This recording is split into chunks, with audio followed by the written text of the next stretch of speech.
المقدم عبد الرحمن مختار الطويل أمر فرع المعلومات المنطقة الغربية. طبعا يسعدني ويشرفني اللقاء معكم. Thank you. Okay, firstly, Abdurrahman, my main question, I suppose, is about the report that's made by the United Nations, where they say that that it's documenting a pattern of torture and forced labor, sexual violence, and arbitrary detention of migrants and asylum seekers.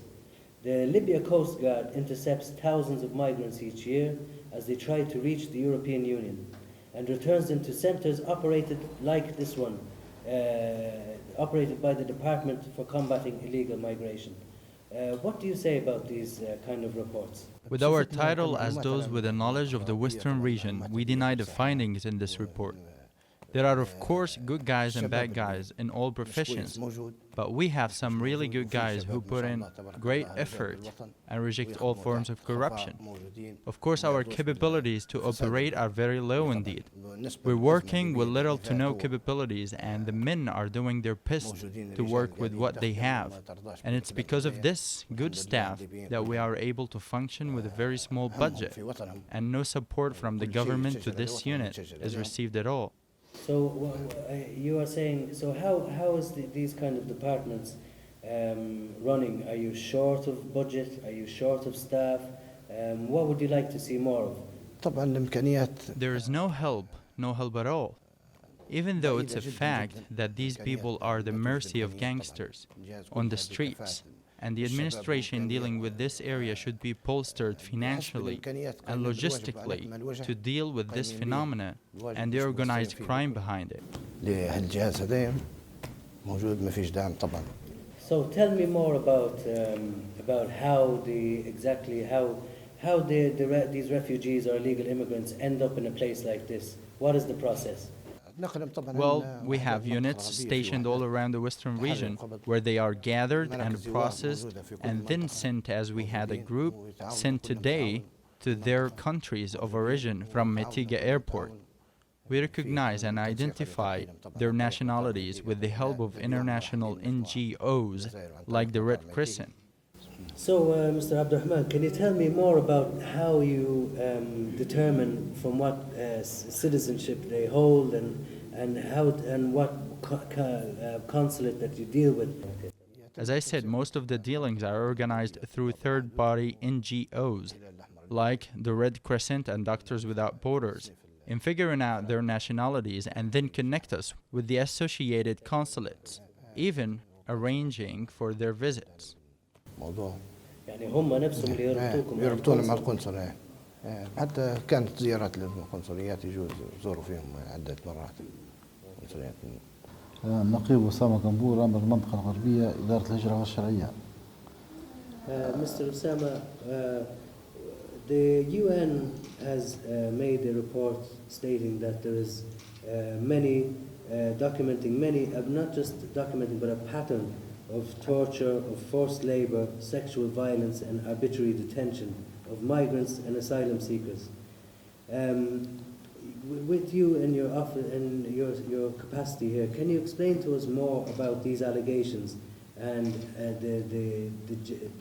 how genuine these allegations actually are? ما فيش الكلام هذا، ما فيش أشغال شاقة وضرب.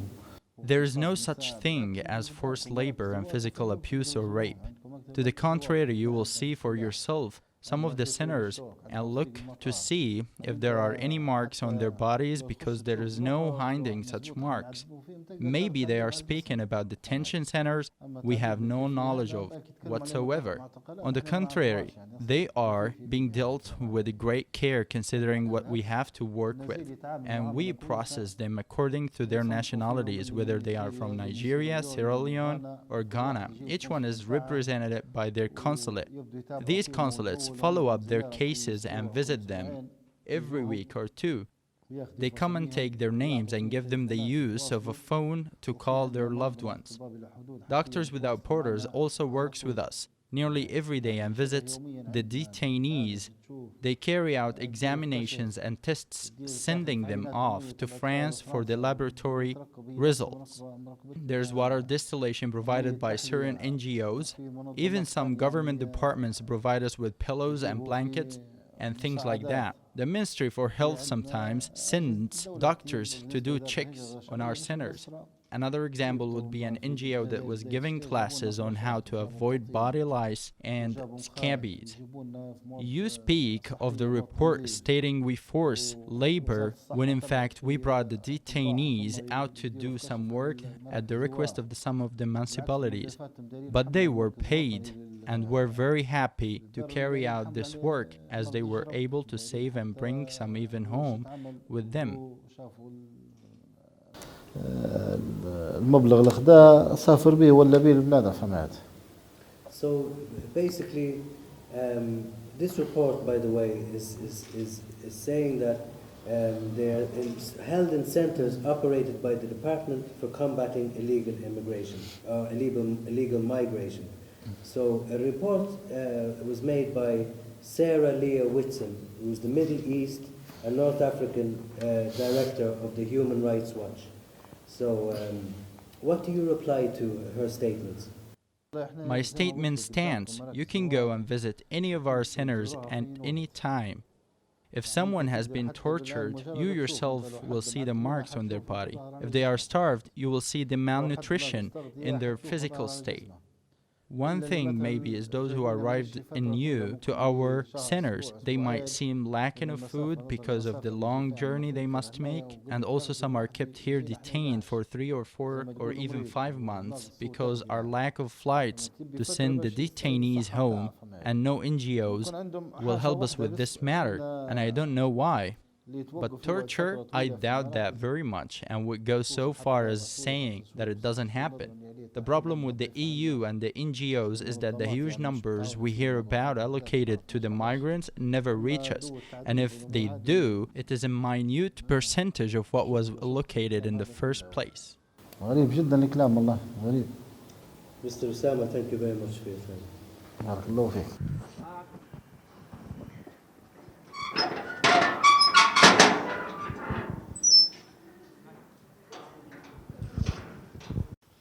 Hello, everybody. Hi, how are you? Hi, everything good? Yeah. Oh, young man, how are you? Hi. Good? How's things? Everything nice? Nice to meet you. Okay. So I'm here just to do a report to see the situation for the refugees and asylum seekers in Libya. I want to know, obviously, things, they're not perfect. It could be better, could be everything, but is there anything you think that is, because the report, it states things like there is rape, and there's things like slave labor, things like punishment and torture. Do you experience these things? No. I mean, to be honest with me, if you feel something you want to say, say it. Now is the time to say it to the how are you, young man? Hi. What's your name? Banat Sam. Huh? Banat Sam. Baran Sam, that's a lovely name. How old are you? 12. You're 12. 12. 12. And where do you come from? Sierra Leone. Sierra Leone. Did you come here alone? No. Me, my father with my mother. With my big brother. And your big brother, he's your brother? Yes. And where is your family? The rest of your family is here? My mother is at that side. My father is at the house. Yes. Your mother is in the section for the women, separate? Yes. Okay. How is your time here? Is it? I know it's not the best for a young man like you. How old are you? 12. 12. I know it's not perfect for. It's not the best in a situation, but what do you think? Is it? How are you coping? Is it okay? Are you being treated well? Yeah, I'm Do you treated have well. food? Yes. Do you have medicines if you need it? Yes. You are warm in the night time? No. In the night you need more covers? No. You have heating? No, it's No heating. So maybe there should be heating, huh? Yeah. So there is no blankets or anything like this? There's blankets. But it's not enough. Yeah. Okay. And is that because there's no electricity or There's electricity. no heater? No heater. Okay. And sorry, can I ask you what's your name? My name is Michael Osegwin. Michael. Osegwin. Oh, Seguin, Michael. How do you feel about your experiences? I know, as I said, it's not the best of situation, but you know, tell us more about your journey and how you were, for example, captured and what happened and what kind of treatment you have since you arrived here. Because when I arrived in Libya, I passed through the desert, to be honest. But some month time, I was kidnapped by some bad boys, like these thieves. So they torture us, and then they ask for money, huge amount of money. But we do not have the money. But they do not want to stain their hands with our blood, so they sent us out. They sent you to this place here. Yes. They sent us in the street. Oh, on the street. Yeah, like we do not have place to stay, so we sleep in one of the Libyan men's place. So we stayed here, and then the man offered away food the next day, and then he decided to help us to give us to the police. So he handed us to the police. And since then, the police treat us well. So we are open that. Okay, so you had the Libyan family. They helped you as much as they can, and then after they bring you to this place here, and since you arrived here, it's been okay considering. Could be worse. I consider it's too better because I'm not thinking that if I go out again, these bad boys. I'm thinking if I go out, these bad boys will catch me again. But when I'm here with the police, I'm safe. I think I'm safe for now. And what do you feel about the report, the UN report? It states that people like you are being physically abused, being made to work slave labor, Do you see this here, even if it's not happening to you?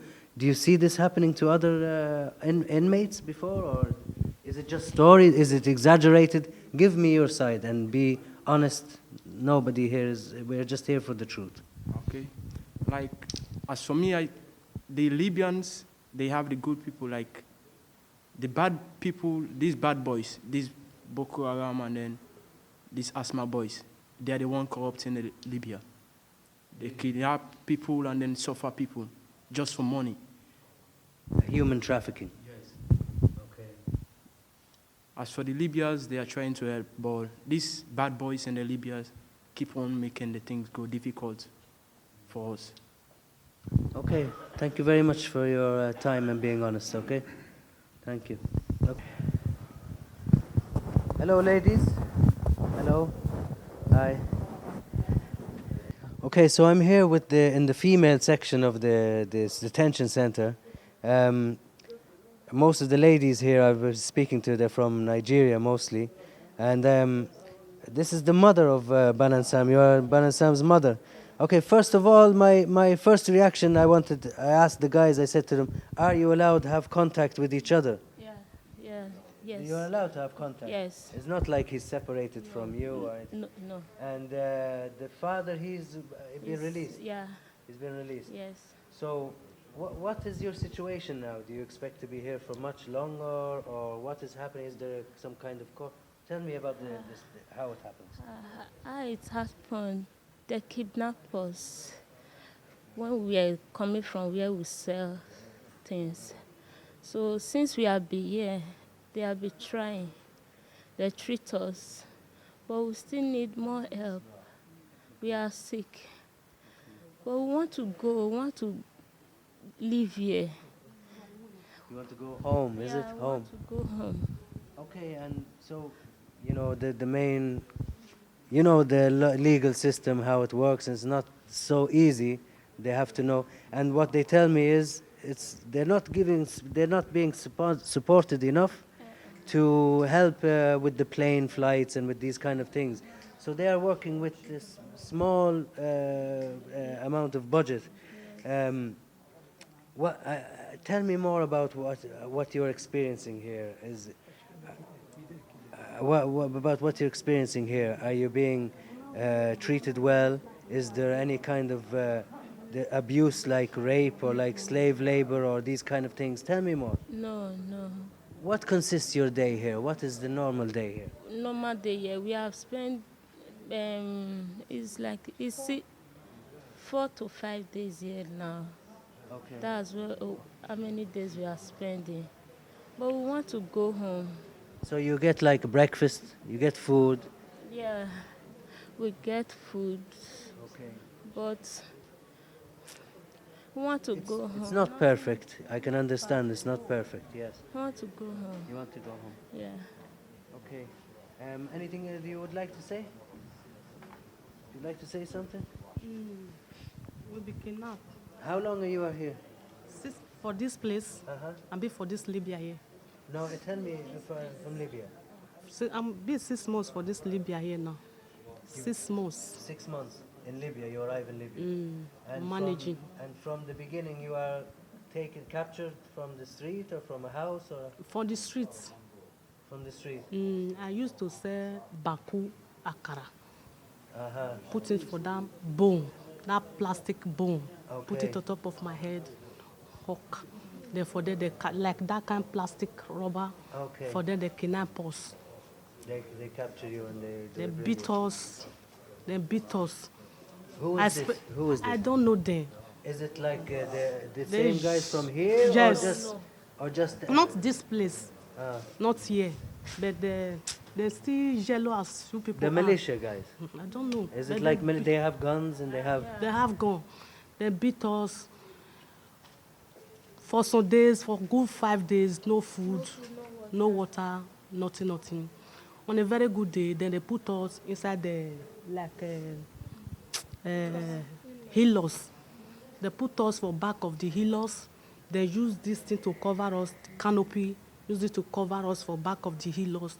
Then when they reach one place, they open, they break, then tell us to go. Then we enter streets. They release you. They release us. After they beat us. So they try No. to get. Why they try to- capture you they first try for to- money? For money. When they see I don't have money, nothing with me, the little thing I have, just 50 dinar. So When they I say- let you go again. They leave us after some days. They leave us for the street. Then we enter street. We started walk from the street. Then we meet. We just go. We go far for the street, cause no road, cause na night. There's no road. We meet when just enter one man house. When we reach there, there's enough space in the compound. We just sleep. So basically, it's like what the guy he said to me. He said, "It's safer for you to be in here than outside on the streets." The man help us. They call So them. when you are out in the streets, it's easier for somebody with guns or militia or gang or mafia to capture you and take advantage. Is this correct? So they bring us here. Since when they bring us to this place, those people, they are trying for us. They bring doctor come and check us, give us some drugs. Then we take. Then before I'm not used to walk, but now I can walk little So you by get little. even medical help. Yes, they help us for some. That very day they came, they give us some drugs to take. Then we take some drugs. But now I can walk little. So basically, look, the guys from the center, they said to me, they said, we have not got much to work with money-wise. Nobody helps us, but we try to help them as much as we can. And even we want to send them home because they cost us money all the time to feed and to medicate and to this. We would rather they go home. It's not easy because we're not being financed, because you have to pay for tickets, you have to go for the We concert. don't want to go, but we want to work for this place. Like me, I have 4 children. We want to work like all those cleaners. We can do it to take care of our children. I think this is a problem in the whole world for the legalities of why they call it illegal immigrant and legal. It's unfortunately how the world it works. I hope you have a safe time for the rest of your time here, and I hope this young man is looked after and you get home safe to Nigeria. Thank you very much. Oh, to Nigeria? You're from Nigeria? I'm from Nigeria, but we want to work for a year. We want to work. Well, then all I can say is let's hope that there is laws, they change the law to help accommodate more people who come in so they can register you and make you legal rather than illegal, so you have rights and nobody can take advantage of you. This is the best way, yeah? Thank you very much. Thank you, sir. Hi. You want to tell me something? I want to tell you about my legs. What It's happened to your paining me. leg? They ate it, and those people that kidnapped us, These gangs, like a gang. yes, they beat me and they cut my leg. They cut Yeah. with the knife. No, not with knife, with pipe. One they will use it to flog us. They hit you Yeah, and it break. yes. And the thing is getting swollen. There's no proper treatment. Things paining me and smelling. So you need more medical treatment. Yeah. Okay, well then we will talk to the guys. But this is not from the guys here, is it? From No, the guys in no, detention? no. So I will, hopefully I will talk to them for you, and hopefully we will get more treatment for it, okay? Everything else okay apart from this? Okay. Yeah? Sure? Yeah. Okay. Thank you very much. And do you have, in the night time you are warm or cold, or what's happening here? Not that warm, not that cold. You are, how long you are here? 6 days. 6 days? Just 6 days? In Libya or in this place? No, in this place. 6 days. And how long in Libya? It's 11 months. 11 months. And you come from the south, from the Nigeria to the desert. Nigeria. So the final destination was always to be Libya. And still you would like to stay. Still you would like to stay in Libya. Okay. Well, hopefully we see the laws, they change somehow, and some way you can be protected more, looked after more, and a way that you can have a legal way in Libya and not be illegal. Because it's the fact you are illegal that you have no rights. When you have legality, you have papers, you are protected. So let's hope that things change, okay? And I hope that your foot is better now as well, okay? I will talk to them and see what they can do, bring you to the hospital. Okay, thank you very much. Bye-bye. Okay, so basically after my journey here at one of the 24 different official detention facilities for the migrants, it's formally under the control of the Tripoli-based Interior Ministry. It turns out that many militias and gangs are, as far as my report has shown, are responsible for what they call the torture and capture of some of these migrants. They take advantage of them while they are out on the streets, capture them, attack them or torture them, looking for money. And as they've told me just now, that they are released back then onto the streets, and they actually find these detention centres safer for them, as they're protected and given food and medical treatment. It was also very surprising for me to find out that a lot of them coming from their countries are no longer looking at Libya as a transit point. Some of them are actually looking to stay, and their actual target country was Libya in the first place. Again, like with the other ministries that I've reported on, whether it be the education or whether it be the health sector, the internal fighting in Libya is causing this humanitarian crisis. There's 500,000 Libyans displaced and a breakdown in the economy and the judicial system. The country has 3 rival authorities competing for the legitimacy: the UN Government of National Accord, the Government of National Salvation, and the third interim government, which is based out in Tobruk in Beida. So all of this is causing a lack of funds to that should be coming to these detention centres. And what I've been told is a lot of detention centres are not receiving the money that is allocated to them from the non-profit organisations. So this has been Hussam Najjar for the Libya Observer in Tripoli.